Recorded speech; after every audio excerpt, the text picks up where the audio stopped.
BBC News.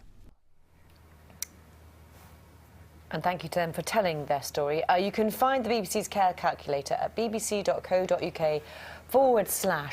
There's also lots of information and stories about social care in the UK. And after 8 here on Breakfast, we'll have advice for you on the different options available for paying the costs of care and a discussion around the subject. Do send us any questions that you might have. Yes, and I just look at the Care Calculator. It's quite simple to do. You're watching Breakfast from BBC News. Still to come this morning. Well,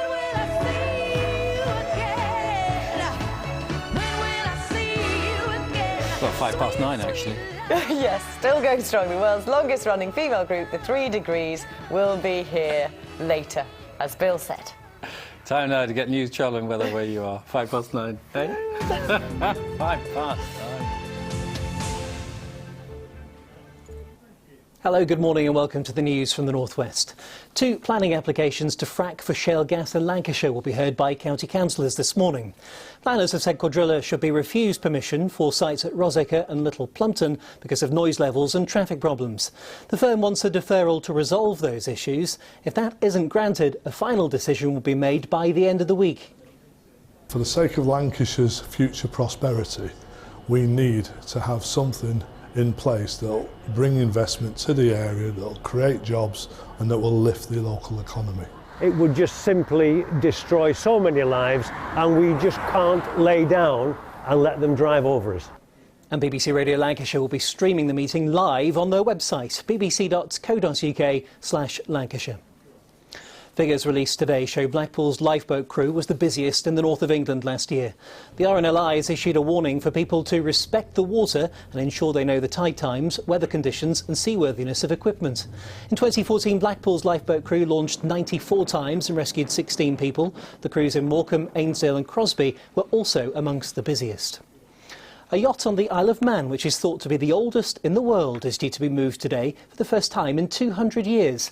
The boat Peggy, built in the late 1700s, is believed to be the earliest surviving example of a British yacht. She'll be taken from the Nautical Museum in Castletown to a climate-controlled facility in Douglas for conservation work. Artefacts from Southeast Asia are arriving at Chester Zoo for its new £30 million development.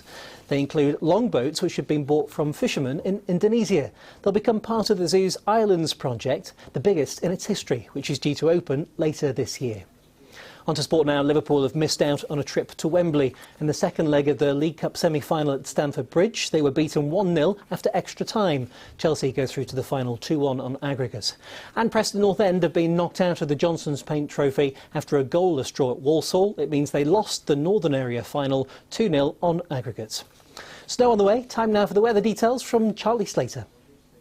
Good morning to you, and it's an eventful day of weather in the northwest as well. We've got a fair amount of snow around, certainly a possibility, particularly over higher ground, and for that reason we have got the yellow warning in place. 3 to 8 centimetres a possibility. I mean, this morning it's mainly just rain, but then the temperatures really fall as we go through the daytime. Quite windy as well, and as the temperatures fall, there is a chance that the rain then does fall as snow. As I mentioned, it is showers, so it's not going to be affecting every single person. It is going to be somewhat hit and miss, and that same theme does continue as we make our way through into the early hours of Thursday morning. A very, very cold night and a very cold day on Thursday as well. Temperatures really struggling on Thursday. You can see that again we are at risk of seeing a few snow showers, but the temperatures and the forecast very, very variable over the next 24 hours, and where the snow will fall is also variable, so keep an ear over your local BBC radio station.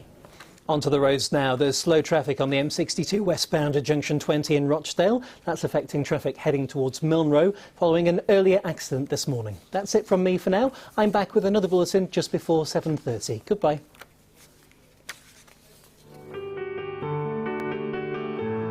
It was very dark.